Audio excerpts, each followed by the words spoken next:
오늘은 에베소서 59강 인사와 축복 세 번째 시간 갖겠습니다. 물론 이것은 기도, 인사, 축복이라고도 해도 될 것 같습니다. 그 세 번째 시간을 나누려고 합니다. 본문은 에베소서 6장 23절에서 24절 말씀인데요. 계속해서 우리가 읽고 있는 내용이지만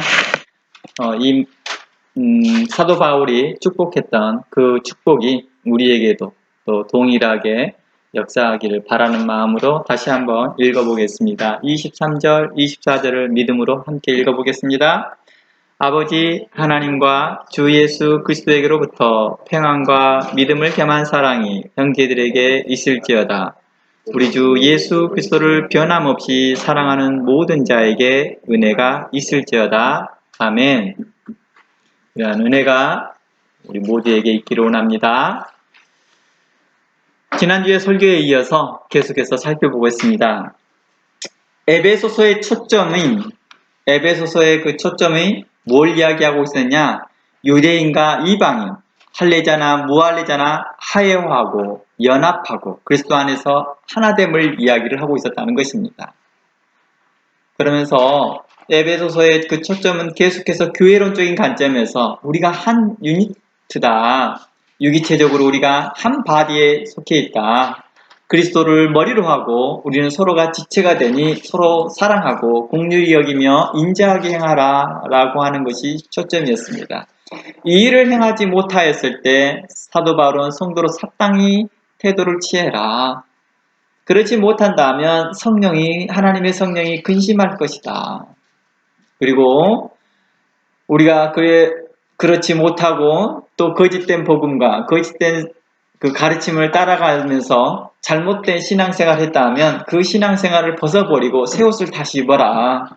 그리고 혹 여러분들이 세상을 쫓아갔고 육체의 생각을 쫓아갔고 육체와 그 마음의 욕심대로 따라 행했다면 그 옛 옷을 벗어버리고 새 옷을 입어라 라고 하였던 말입니다. 그 새 옷을 입은 자들에게 나타나는 그 삶은 어떤 것이냐, 자신이 어떻게 새 옷을 입었던지 알 수 있느냐 했더니 갈라디아서를 초점하여서 너희가 성령을 따라 행하면 하면서 그 성령을 따라 나와야 되는 그 열매들이 여러분들 가운데 있다. 사랑과 희락과 충성, 온유와 자비와 인내의 모습들이 나타날 것이다. 우리 가운데 충성이 나타나고 우리 가운데 인내가 나타나고 내 삶 가운데 사랑이 나타난다. 자비가 나타난다. 믿음이 나타난다. 이렇게 했다는 것입니다. 신앙생활을 오랫동안 하였는데도 이러한 성령의 열매 중에서 너에게 나타나지 않고 있다 한다면 나는 지금 현재 문제가 있는 거겠죠. 내 스스로가 그것을 통하여서 점검하는 것이죠. 이러한 성령의 열매가 나지 않는다 한다면 지금 현재 우리는 어떻게 해야 될까요? 회개하라. 회개하고 이 일에 대하여서 너희가 하나님 나라에 뭘 받지 못할 자처럼 하나님 나라를 기업으로 상속받지 못할 자처럼 회개하고 통회해라. 하나님께서 너희에 대하여서 그 인치심에 대하여서 굳게 믿고 다시 하나님께 나아가라 라고 하는 그 초점이 에베소서가 계속 이야기하고 있는 것입니다. 그러니 그러한 열매들을 가운데에서 우리가 서로 사랑할 수 있다. 이렇게 말합니다. 그러한 열매들, 하나님을 믿는 그 믿음 안에서 사랑할 수 있다라고 말합니다. 그래서 그리스도 안에서 이제 우리가 서로 하나 될 수 있는 믿음. 아니, 저 사람과 우리가 하나 될 수 있어요? 이러한 믿음에 대해서 하나 될 수 있다. 이렇게 말하는 것입니다. 그래서 그리스도 안에서 우리가 통일되어져서 한 아버지께 우리가 담대히 나아가며 그 아버지를 아버지라 부를 수 있다. 저 사람도 하나님을 아버지라 부를 수 있나요? 그래. 그 사람도 부를 수 있어. 아니, 내가 그걸 어떻게 받아들여야 됩니까? 믿어. 이렇게 말했다. 아버지께서 역사하시고 그리스도께서 역사하신 걸 믿어. 라고 말하고 있다는 것입니다. 아닙니다. 할례 받지 못한 자와 결코 내가 함께 식사할 수 없습니다. 나는 단 한 번도 지금까지 살아오면서 할례 받지 않은 자와 이방인들과 함께 단 한 번도 개인적인 교류도 없었고 개인적으로 식사한 적이 없었습니다. 그랬더니 주께서 이렇게 말합니다. 내가 거룩하게 한 자를 너가 어떻게 부정하다 하느냐. 라고 하는 관점에서 이방인의 구원을 설명하기 시작했다는 것입니다. 그것을 믿는 것입니다. 그 믿는 믿음 안에서 우리가 하나 된다고 말합니다. 그리스도 안에서 이제 그 이방인들이 그리스도를 믿는다 할 때, 예수 그리스도를 주의 이름, 주님이라고 부르고 고백하고 있다 할 때, 그들은 하나님의 동일한 백성이요, 하나님의 자녀가 된다. 그들이 예수 그리스도를 영접하였고 예수 그리스도의 이름을 믿었다 한다면 그들은 동일한 우리와 같이 하나님의 자녀다 라고 이제 유대인들에게 말합니다. 그리고 이것을 동일하게 먼저 믿었던 이방인들에게도 또한 이 이야기를 합니다. 우리가 하나님께서 이 유대인들을 하나님께서 버리지 않으셨다. 그들이 행여 예수 그리스도를 십자가에 못 박고 핍박하였다 할지라도 여전히 그들에게 복음에 대하여 기회가 있다. 그들에게 복음을 증거해서 그들이 주의 이름을 부른다 한다면 그들과 우리가 연합되어야 된다. 라고 또 이방인들에게도, 이방인 교회에게 또 이렇게 이야기했다는 것입니다. 그러니 우리는 한 권속이요, 하나님의 자녀요, 하나님의 한 가족된 자들이다. 이러한 믿음을 가지라고 말했다는 것입니다. 아니, 저 다른 교단에 있는 사람들이 우리와 함께 한 하나님의 자녀라고요? 그래. 라고 이렇게 말하고 있다는 것입니다. 이때 참 받아들이기 어려운 거지요. 지금으로부터 50년 전만 해도 그랬을 거라고 봐요. 감리교와 장로교, 뭐 100년 전, 200년 전이라고 해야 될까요? 또 마찬가지죠. 감리교와 장로교가 어떻게 하나 될 수 있을까? 정말 교리적으로 너무 큰 차이를 보였던 서로 간에 이단이라고 서로 했을 때에도 성령은 우리에게 이렇게 말했을 것입니다. 우리 서로 하나 될 것이다. 우리는 이러한 범위들을 좀 더 확장해 가고 있다는 것입니다. 가정 안에서, 교회 안에서 이러한 일들이 이루어지게끔 성경은 이야기하고 있다는 것입니다. 이러한 믿음을 갖고 서로 사랑하라는 것입니다. 사랑은 바로 이러한 믿음 안에서 시작되어진다라고 말합니다. 그도 하나님의 자녀야 라고 생각하고 사랑하는 것입니다. 그도 하나님께서 기뻐하시는 아들이야, 기뻐하시는 형제고 기뻐하신 딸이야 라는 그 믿음을 갖고 나아가는 것입니다. 그럴 때 성령께서는 우리를 그리스도 안에서 하나 되게 하신 것을 힘써 지킬 수 있다 라고 하는 것입니다. 이 믿음이 없고서는 성령이 우리를 하나 되게 하신 것을 힘써 지킬 수가 없다라는 거예요. 그런 능력이 없다라는 것입니다. 그러므로 하나님의 말씀에 대하여 믿고 하나님께 향한 그 믿음을 믿음 안에서 나아가는 것입니다.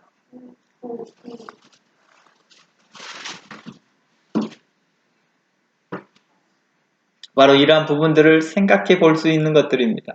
그러나 우리가 많이 좀 생각해 봐야 될 것들이 좀 있습니다. 아니, 우리가 그러면 어느 범위까지 우리가 서로 용납해야 됩니까? 라고 했던 것들이 우리가 그동안에 에베소를 통해서 사랑과 용서에 대해서 계속해서 살펴봤던 약 6강 정도를 살펴봤던 것이 있는데요. 그것들을 통해서 나누었던 것들처럼 어떤 자들에게 대한 돌아서라 라고 말하고 있다는 것입니다. 그러니까 우리가 하나 되어지고 우리가 한 바디라고 말했던 것은 유대인이나 헬라인이나 이방인이나 모두 하나다라는 그런 개념은 어떤 개념이었어요? 착한 마음으로 말씀을 받는 자들에게 대하였다는 것입니다. 고넬료가 왜 복음이 그에게 들어갔습니까? 고넬료는 착한 마음으로 하나님의 말씀을 받았다는 것입니다. 그리고 그는 경건을 다하였고 하나님께 기도하였는데 그 기도가 누구에게 상달됐다고요? 하나님께 상달되었다라고 성경은 이야기합니다. 누구를 만나기 전이에요? 베드로를 만나기 전입니다.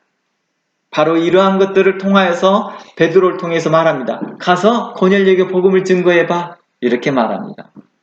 아니, 나는 단 한 번도 이방인하고 접촉한 적이 없어요 하는 것들에 대한 예물을 들어주기 위해서, 보여주기 위해서 부정한 짐승을 보여줍니다. 부정한 짐승을 잡아먹으라.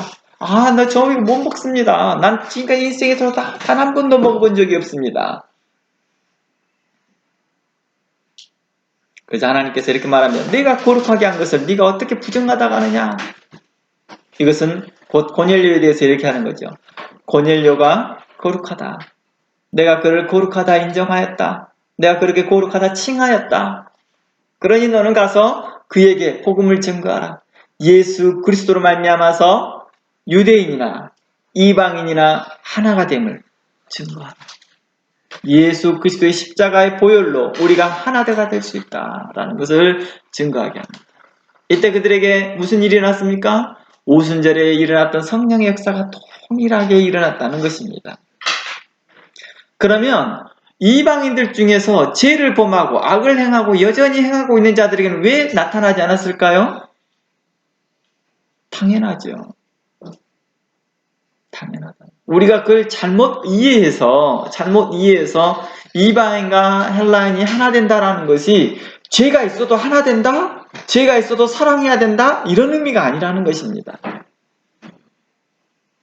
죄가 있는데도 여전히 그들이 죄 가운데 있는데도 우리는 그들과 하나가 됩니다. 우리는 그들과 하나가 된다는 믿음을 갖습니다. 이렇게 하는 게 아니라는 거예요. 그들이 하나님 앞에 그 신실한 믿음을 주의 이름을 신실하게 부르는 자들이라는 거예요. 인종과 상관없이요. 이러한 개념입니다. 오늘날 이 문제를 한번 이야기해 볼게요. 교회 안에서 한번 일단 사건을 이야기해 볼게요. 교회 안에서 목회자를 심하게 대적하고 성도를 대적하는 사람에게 대하여서 우리는 그들을 사랑하고 하나 된다라고 하는 관점에서 사랑하고 하나 된다라고 하는 그 감싸 안아야 될까요? 성경은 그걸 가르치지 않고 있다는 거예요. 우리가 그것을 오해하고 있는 거지요. 그들을 뭐하라? 바르게 하고 책선하라. 교회 안에서 부정하게 행하고 악을 행하고 있는 사람들에서 하나님이 사랑하는 사람이니까 나도 사랑해야지 라고 하는 그런 교리들은 하나님은 가르치지 않고 있는데도 우리가 그렇게 만들고 있더라는 것이죠. 하나님은 하나님의 말씀을 깨끗한 마음으로 정직한 마음으로 착한 마음으로 말씀을 받는 자들이라는 거예요. 그들이 누구라도 어느 누구라도 출신과 배경과 상관하지 않고 인종을 초월하여서라는 관점이시지 현재 죄를 범하고 있는 누구라도 유대인이라도 하나님께서는 그들을 뭐 하실 것이다 라고 해요? 벌하실 것이다 라고 하는 것이 성경의 관점인 거죠. 성경의 관점은 우리가 믿음이다 하는 이 믿음, 어떤 믿음이에요? 예수 그리스도를 부르는 자마다 구원을 얻는다라는 그 믿음은 인종과 문화와 시간을 초월하여서 우리는 하나됨을 이야기하는 것입니다.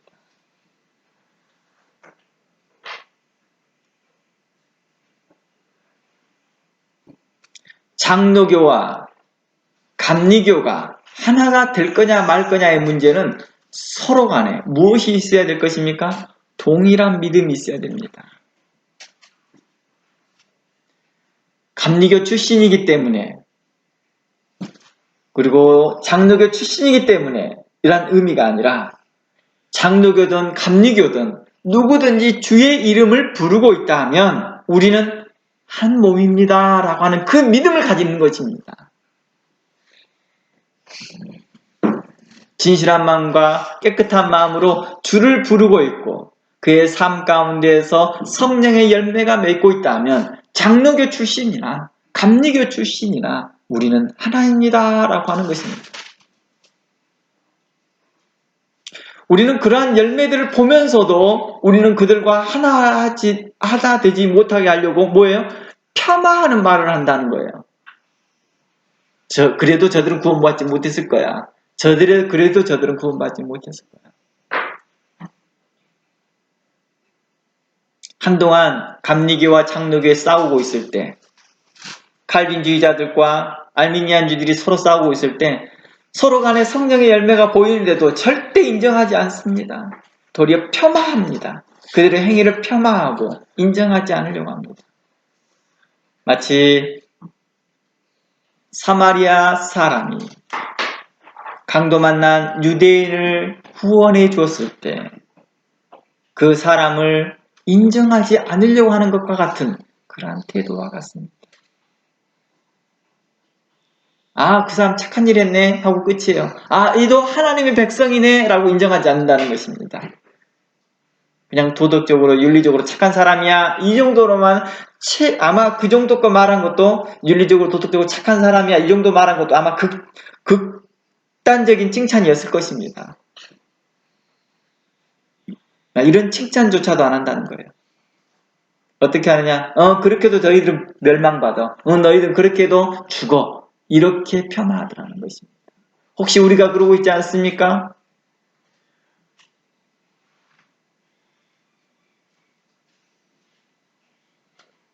착하고 선하게 선한 마음으로 사마리아 사람이 강도 만난 사람을 도와줬는데도 긍휼을 베풀었는데도 불구하고도 그 사람을 하나님의 백성이다 라고 인정하지 않는다는 것입니다.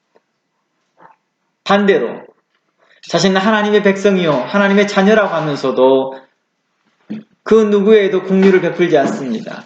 의를 행하지 않습니다. 그러면서 자신은 하나님의 백성이야 라고 자부하였던 자들에게 대해서 내가 그것을 뭐하리라?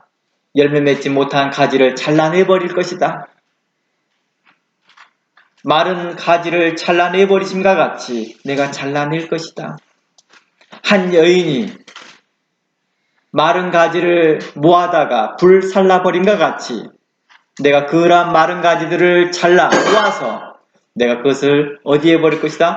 불에 던져버릴 것이다. 심판할 것이다. 라고 말한 것입니다.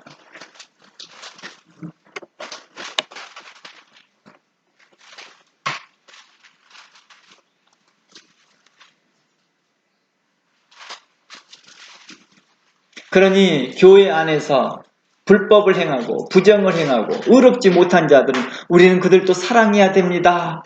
라고 하는 터울 가운데에서 그들을 바르게도 하지 아니하고 교훈하지도 아니하고 책망하지도 않으면서 사랑한다고 하니까 그게 뭐가 돼요? 불법의 원상이 되고 있더라는 것입니다.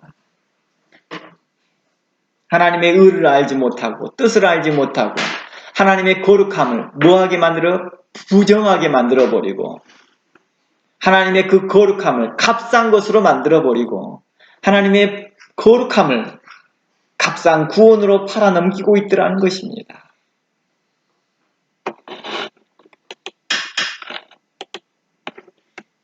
오늘날 인격장애에 대해서 자주 이야기를 꺼내지요. 이런 인격장애의 여러 종류들이 있습니다. 그 중에서 우리가 자주 요즘 들어와서 나눴던 것들이 나르시스트나 편집증 같은 사람들은 어떻습니까? 교회 안에서 그러한 사람들에 대해서 사랑해야 돼요. 그렇죠. 사랑해야 됩니다. 사랑해야 되는데 무엇이 전제되어 있다고요? 하나님의 말씀을 깨끗한 마음으로 받는 자들이라는 것입니다. 나르시스트였다 할지라도 하나님의 말씀을 받습니다. 깨끗한 마음으로. 그 행동이 성격이 그럴 뿐이지 그 마음은 하나님께 향한 마음이 있는 사람도 있거든요. 변화되니까요. 과거에 그가 나르시스트였다 할지라도 변화되니까요. 그래서 우리는 이런 믿음을 갖습니다. 그들도 하나님의 말씀을 받을 수 있다. 강한 편집증을 갖고 있다 할지라도 그들도 하나님의 말씀을 받고 있다. 저처럼 난독증을 갖고 있다 할지라도 하나님의 말씀을 깨달을 수 있다.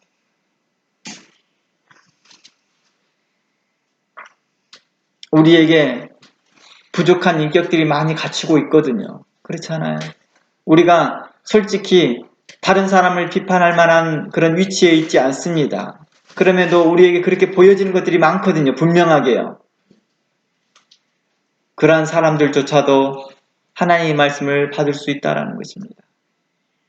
그들이 하나님의 말씀을 받는다면 우리는 그들과 함께 뭐 할 수 있다는 믿음을 가져야 돼요? 하나가 됨을 믿는다는 것입니다. 이게 바로 성령의 충만함이죠. 성령이 충만을 하게 되면요, 이제 어떤 일이 벌어져요? 어떠한 인격장애를 가지고 있다 할지라도 그것이 동일한 모습으로 나오더라는 것입니다. 우리가 이것을 부흥의 시대라고 말해요. 부흥의 때. 이 부흥의 때는 어디가 있을까요? 어느 시기일까요? 아닙니다. 어느 시기에 있는 게 아닙니다. 그건 예수 그리스도만이 그 시기입니다. 예수 그리스도가 그때의 기준입니다. 예수 그리스도가 그 시기이고 그때의 기준이라는 것입니다. 그러니 예수 그리스도께서 우리에게 임하셨을 때에 바로 그때가 바로 부흥의 때라는 것입니다. 그것은 곧 어느 각 교회의 한 모습일 수도 있을 것입니다. 다른 교회가 부흥해야지 우리 교회가 부흥한다, 그런 개념이 없다는 거예요. 부흥의 때는 현재 예수 그리스도를 내가 주로 신실하게 믿었을 때, 그때부터 부흥의 때는 시작되고 있다는 것입니다. 내가 부흥의 역사를 우리가 경험했을 때 어떤 일이 발생돼요? 놀라울 만큼 같은 말을 하더라는 거예요. 같은 복음을 이야기하고 같은 말을 하고 같은 행동을 하더라는 것입니다. 우리 한번 경험해보면 다 그러잖아요. 부흥의 때를 보면 놀랍도록 같은 말을 해요. 그들이 나리시스트든 아니든, 그들이 편집증을 가지고 있든 아니든, 다른 인격장애를 갖고 있든 아니든, 저처럼 난독을 갖고 있든 안 갖고 있든 상관이 없더라는 거예요. 다 하나님께 대한 열심을 갖더라는 것입니다. 착한 마음과 선한 마음에 향하여 달려갑니다. 그들이 과거에 가지고 있던 죄들을 회개합니다. 그들이 그 회개함에 있어서 부끄러워하지 않습니다. 자신의 죄를 돌이키는 것에 대해서 전혀 부끄러워하지 않습니다. 자신의 행동을 바꾸는 것에 전혀 부끄러워하지 않습니다. 내가 전에는 항상 이 길로만 다녔는데, 이제는 과감하게 담대하게 사마리아를 통행합니다.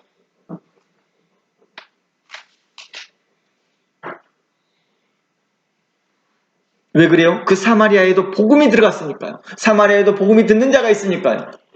그 사람이 바로 빌립이었죠. 성령의 인도하심을 따라 빌립은 사마리아로 들어가는데 두려워하지 않고 주저하지 않습니다. 이미 주께서 행하셨던 길이었고 주께서 이미 우리에게 본을 보이셨기 때문입니다. 이미 하나됨을 이야기하고 있었기 때문이죠. 우리가 그것을 믿는 것입니다. 그러나 그들에게 열매도 보이지 않고 아무런 것도 보이지 않는데도 우리는 그들과 하나 되려고 하지 않습니다. 그건 어리석은 일이죠. 아니 이단들도 주님의 이름을 부르니까 와 우리가 그들과 하나 되자 이런 뜻인가요? 결코 그런 뜻이 아니라는 것이죠. 행여 이런 뜻이라는 거예요. 행여 이단들 가운데에서라도 주의 이름을 신실하게 부르고 그의 열매가 신실한 것이 나오고 있다 한다면 그도 하나님의 자녀인 것을 믿는 것이죠. 이게 바로 사마리아 사건이 이런 것이죠. 사마리아 사건.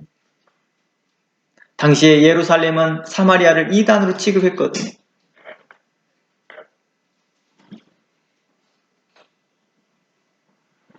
이러한 것들이 우리 삶 가운데 나타났으면 좋겠다는 것입니다. 무조건 저 사람 몰몬교인이니까 무조건 안 만나려고 하고 여호와의 증이니까 무조건 안 만나려고 하는 것이 아니라 대화하면서 하나님의 의를 가르치고 의를 증거하고 우리가 가지고 있는 복음은 도리어 강력합니다. 우리가 갖고 있는 우리가 하나님께 향한 그 믿음은 담대한 것입니다. 저들이 뭘 가르치나 하면서 두려워하는 것이 아니라 내가 무엇을 가르칠까에 더 신경 쓰기 바랍니다. 내가 무엇을 더 증거할까에 더 신경 쓰면 됩니다. 저들이 뭘 말할까? 나한테 뭘 말을 해주려고 하나? 이런 거에 별로 관심을 갖지 않으면 됩니다.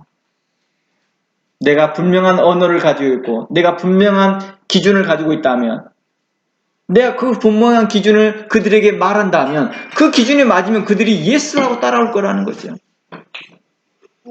제 이야기를 종종 했었지요. 과거에 여호와의 증인들이 저희 집에 오게 되면 잠시 5분, 10분만 있다 가려고 그래요. 근데 저는 저희 집에 오라고 합니다. 들어오라고 합니다. 차를 좀 마시자고 합니다. 그리고 2시간 가까이 대화를 합니다. 그분들이 그래요. 왜 제가 이 집만 오게 되면 다른 집에서는 자기네들이 2시간 정도 이야기하는데 이 집에 오면 우리가 반대로 2시간의 말을 듣는지 모르겠다라고. 왜 그래요? 분명했거든요. 우리가 가지고 있는 복음이 분명했거든요. 거룩한 복음은 이단이든 아니든 우리는 이 복음을 누구까지도 설득시켰어요?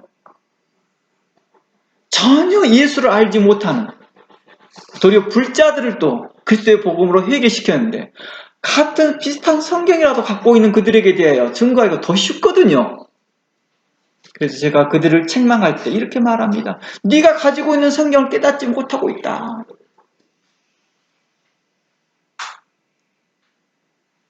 의롭게 살아라.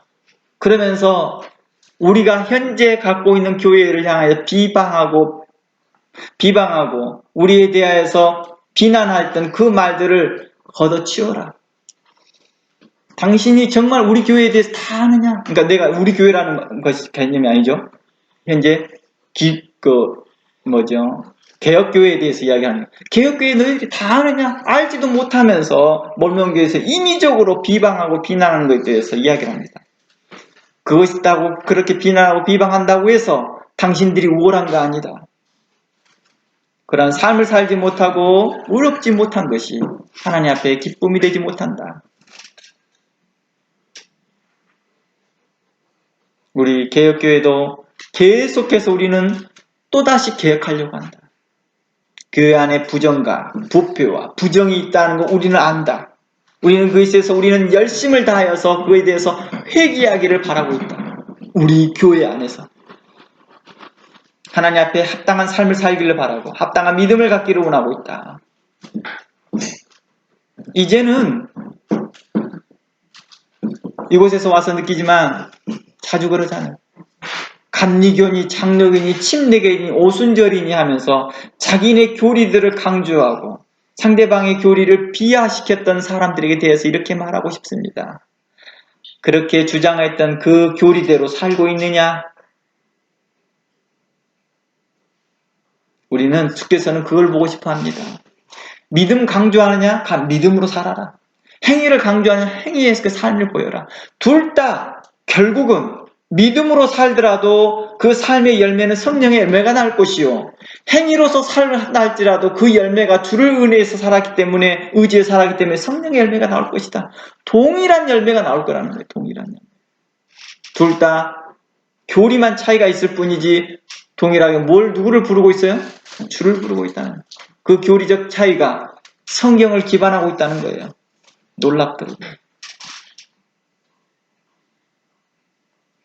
너희 행위를 보이라 라고 하셨던 야고보의 말씀과 너희 믿음을 보이라 하였던 에베소서와 로마서의 말씀 동일한 말씀이겠지. 우리 이러한 관점 속에서 우리는 생각해 봐야 됩니다. 우리는 믿음이라고 하는 것에 대해서 동일한 믿음을 이야기하고 있다는 거예요. 동일한 복음을 기초하여서 믿음을 이야기했습니다. 그 믿음은 누구든지 주의 이름을 부르는 자마다 구원을 얻는다라는 믿음입니다. 이방인이나 헬라인이나 할례자나 무할례자나 상관하지 않고 말합니다. 오늘날 이 시대가 그렇습니다. 나는 아볼로 파라, 나는 바울 파라, 나는 베드로 파라 이렇게 나뉘어지지 말고 우리는 복음 증거하는 자로서 다 무익한 자로 돼. 오직 그리스도로 하나됨을 이야기한다라고 말하는 것입니다.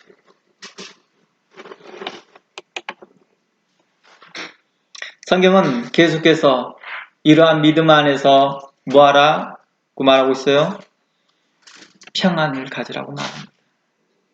믿음을 겸한 사랑, 같은 믿음을 통하여서 함께한 사랑을 말하고 있다는 것입니다.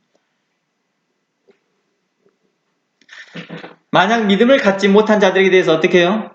또한 그들을 책선하고 책망할 때 사랑으로 행하라고 말합니다. 왜 그렇게 해야 됩니까? 그들을 책망하고 책선하는 것이 심판이 아니기 때문입니다. 책망하고 책선한다는 그 개념 자체가 뭐예요? 바르게 한다라는 거예요. 바르게 한다. 그렇죠? 바르게 되어지면 누가 돼요? 우리와 나와 동일한 하나님의 권속에서 자녀됨에서 이야기를 꺼내고 있다는 것입니다.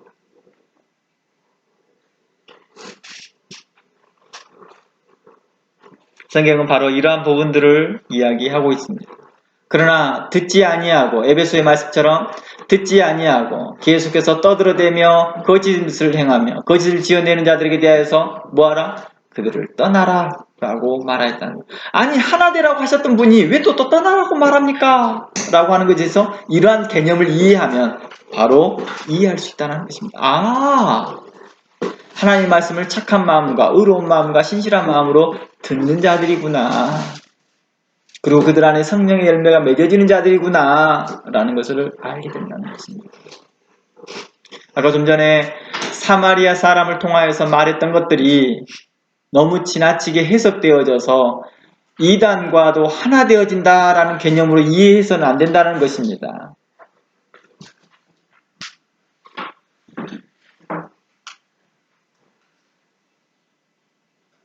하나님의 사람들은 동일한 믿음의 결과가 나오게 돼 있다는 것입니다. 동일한 것들이. 그것을 우리가 경험해야 되고 알아야지만이 다른 사람에게도 그 열매가 있으면 아는 거죠. 유대인들이, 제사장들이 단 한 번도 사마리아 사람들에게 선을 베풀어 본 적이 없었고 이방인에게 대하여 선을 베풀어 본 적이 없었고 심지어 자국민인 유대인들에게 선을 베풀어 본 적이 없다 보니까 사마리아 사람이 선을 베푸는 일에 대해서 개념을 모르는 거예요. 그것이 어떤 힘의 원동력에서 나오는 것인지 어떤 믿음의 결과에서 나오는 것인지를 모르는 거라는 거예요. 그러니까 폄하하기 바쁜 거지요. 우리가 경험하지 않으면 그렇다나요. 가난한 사람들은요, 한 번도 부자 된 적이 없으니까요, 부자들은 무조건 비난해요. 사람들이 있거든요. 어리석게요. 부자들은요, 단 한 번도 자기가 눈물의 빵을 먹어본 적이 없으니까요, 가난한 사람은 무조건 비난하거든요. 게을러서 그래. 그리고 가난한 사람들은 부자 돼서 저 사람은 다 욕심 많아서 저래. 뭐예요? 어거지 쓰는 거예요, 서로 간에요. 우리가 서로 수고하고 노력하고 게으르지 않았다는 사람들은요, 그들의 노력, 그들의 위치에 대해서 인정해 주거든요. 그렇게 수고하고 눈물의 빵을 먹으면서 그들이 성공했던 사람들은요, 가난한 자들을 비방하지 않아요. 비난하지도 않고요. 자신이 거기까지 성공하기까지 또 얼마나 많은 수고와 노력과 인내와 또한 도움이 주변에 알게 모르게 없는 그 도움이 필요했었던지를 알게 돼요. 자기의 혼자의 능력으로 된지 안다는 걸 알았기 때문이죠. 이게 바로 겸손한 자들의 태도인 것이죠. 그리고 하나님 앞에서 의로운 자의 태도인 것입니다. 우리는 바로 이러한 것들을 배우는 것입니다. 이러한 믿음을 가져야 되는 것입니다. 우리는 어때야 될까요? 바로 사도 바울은 이제 마지막 에베소 교인들에게 이제 마무리를 하면서 그러한 이야기를 하고 있습니다. 믿음을 겸한 사랑이 함께 있기를 원한다. 같은 믿음, 같은 복음, 같은 신앙, 같은 성령의 열매가 나와졌을 때 이러한 것들은 자연스럽게 우리가 서로 사랑할 수밖에 없다는 것입니다. 아주 심플한 이야기도 그래요. 부부 사이에 난 자녀들, 우리의 모습과 똑같기 때문에 더 사랑하게 되거든요. 같은 복음에서 난 형제들, 같은 복음 안에서 믿음 안에서 난 형제 자매들은요, 나와 똑같은 모습을 해요. 희한하게. 내가 거쳐갔던 과정을 똑같이 거쳐갑니다. 내가 성장했던 과정을 똑같이 거쳐갑니다. 너무나 신기합니다. 너무너무 신기해요. 그래서 권사님이나 장로님들이요, 그분들을 볼 때 인자함으로 권면해주고 가르쳐주더라는 거예요. 다 그래, 괜찮아. 하나님의 은혜에 기쁨이 있고 은총이 있게 되어지면 와, 함께 기뻐하거든요. 성령의 역사가 일어날 때 세대 차이가 없어지더라는 거예요. 세대 차이. 성령의 그 역사를 함께 공유하기 때문입니다.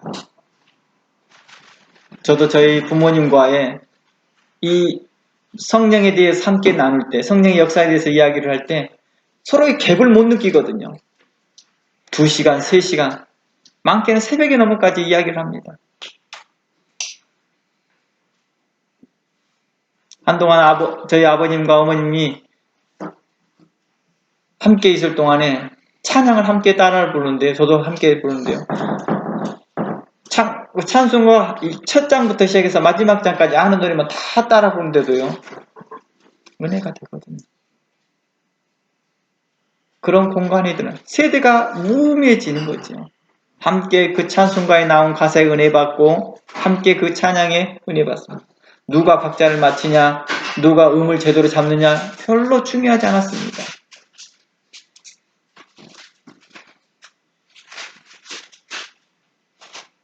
우리는 그거에 함께 은혜 받았고 함께 고백했습니다. 저희 아버지의 기도하는 소리 하고 나서 나의 기도와 큰 차이를 못 느낍니다. 왜 그래요? 하나님께서 우리가 하나님께 향한 기도였기 때문입니다. 제가 큰 차이를 못 느낀다는 것은 우리는 그 모든 기도에 아멘이라고 대답한다는 뜻을 말하는 것입니다. 내용의 질이나 기도의 내용의 질에 차이가 없다는 뜻이 아닙니다. 분명히 차이가 있지요. 그러나 우리는 이 모든 기도가 하나님께서 받으신다라고 우리는 믿는다라는 것입니다. 아멘이라고 대답하더라는 것입니다. 우리가 이러한 같은 믿음을 통하여서 우리는 사랑이 서로 간에 공급되어지고 있더라는 것입니다. 이러한 기초적인 기본 안에서, 믿음 안에서 형제의 연약함들에 대해서, 형제의 부족함에 대해서 우리는 인내하라고 말합니다. 비판하지 말고 판단하지 말고 인내하라고 말하는 것입니다. 분명히 같은 믿음인데도 불구하고도 믿음의 성숙도에 따라서 다른 모습들이 보여지기도 하니까 너희들은 비판하지 말고 섣불리 비판하지 말고 너희들은 인내하고 온유함으로 용납하라 라고 하였던 것입니다. 이게 바로 사랑할 수 있었던 것이죠. 아, 저 사람 하나님의 사람이야. 아, 저 사람 하나님께서 주께서 핏값으로 산 하나님의 백성이야. 그걸 믿는 것입니다. 나와 믿음의 정도가 차이가 있다 할지라도 믿는 것입니다. 그래서 성경은 이렇게 말합니다. 로마서와 고린도서는 어떤 사람은 모든 것을 먹을 만한 믿음이 있고 어떤 사람은 먹지 못할 자가 있는데 먹지 못하는 자들을 비판하지 말라. 그도 하나님께서 받으셨다라고 말하는 것입니다. 그러므로 이러한 부분들에 대해서 우리는 신실하게 교회에 출석하는 모든 형제들에 대해서 우리가 연약한 모습들이 보인다 할지라도 믿음으로 우리가 그들을 사랑할 수 있는 법들을 배웠으면 좋겠습니다. 인내하고 온유하고 바르게 하는 것입니다. 뿐만 아니라 우리가 그들에 대해서 사랑하는 마음으로 뭘 해야 돼요? 견책하고 책망하고 책선하는 것입니다. 제가 오늘 아침에 여러분들에게 보내준 것이 하나 있죠. 그 중에서 뭐가 있어요? 가장 나쁜 친구가 어떤 친구라고 나왔어요? 가장 나쁜 친구를 봤습니까? 타인을 잘못한 일에도 꾸짖지 않는 사람이라는 것입니다. 이 사람을 가장 나쁜 친구라고 말합니다. 가장 무서운 사람은 누구라고 그래요? 나의 단점을 알고 있는 사람이라고 합니다.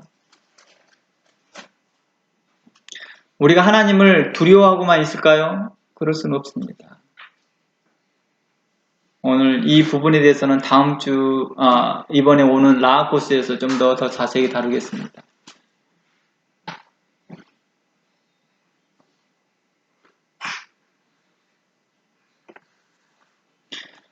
우리가 이 일을 잘 생각해 보시기 바랍니다. 우리가 형제를 참으로 사랑한다 하면 우리의 마음을 다하여 힘을 다하여 뜻을 다하여 그 형제에 대하여서 바르게 견책하고 교훈하고 안내해 주는 것입니다. 이것이 바로 주 안에서 서로 앞으로의 하나됨을 이야기하고 있다는 것입니다. 이것을 나중에 방치해 두니까 현재는 좋은데 나중에는 결국에는 하나가 되지 못하더라는 거예요.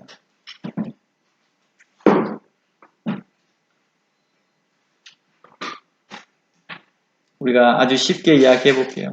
가정 안에서도 자녀의 옳지 못한 것을 처음에 편하자고 놔둬버리면 나중에는 그 결과가 어떻게 돼요? 가족이 화목하는 데 있어서 큰 장애가 있더라는 거예요.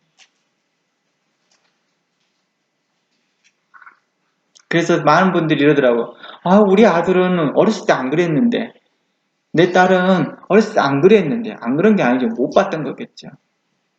자신이 그렇게 바름이라는 기준이 없었던 거겠죠. 아니면 무시하든지. 우리는 일부러 잊어버리려고 하더라고요. 우리는 주의 말씀 가운데서 신실했으면 좋겠습니다. 사도 바울은 우리에게 이러한 축복을 합니다. 이제 믿음을 겸한 사랑이 형제들에게 있을 것이다. 그랬으면 좋겠다. 너희들이 그렇게 살았으면 좋겠습니다. 라고 그는 기도합니다. 그리고 24절에 우리 주 예수 그리스도를 변함없이 사랑하는 예수 그리스도를 변함없이 사랑하는 모든 자에게 예수 그리스도를 신실하게 사랑하는 자, 예수 그리스도 안에서 신실한 열매를 맺는 자라는 뜻이겠죠. 그리스도와 예수 안에서 예수 그리스도와 함께 신실하게 동행하는 자들에게 뭐가 있을 것이다? 은혜가 있을 것이다 라고 말하는 것입니다. 그러니까 이곳에서는 에베소 교인들에게 다 은혜가 있을 것이다 라고 말하는 의미보다는 어떤 의미까지 포함돼요? 에베소 교인들이요 그리스도를 신실하게 사랑하십시오. 그러면 하나님의 은혜가 함께 할 것입니다 라는 의미이겠죠. 이게 상식적인 거 아니겠습니까? 그러니 여러분도 사도 바울이 우리를 향하여서 축복했던 그 축복이 우리 가운데 있기를 바라며 저도 여러분들에게 말하며 고면하기를 그리스도를 변함없이 예수 그리스도를 변함없이 사랑하며 그 믿음 가운데 거하기를 주의 이름으로 축원합니다. 기도하겠습니다. 하나님 감사합니다. 지금까지 우리를 지키시고 도우시고 말씀하여 주신 은혜 감사합니다. 우리가 믿음으로 행할 수 있도록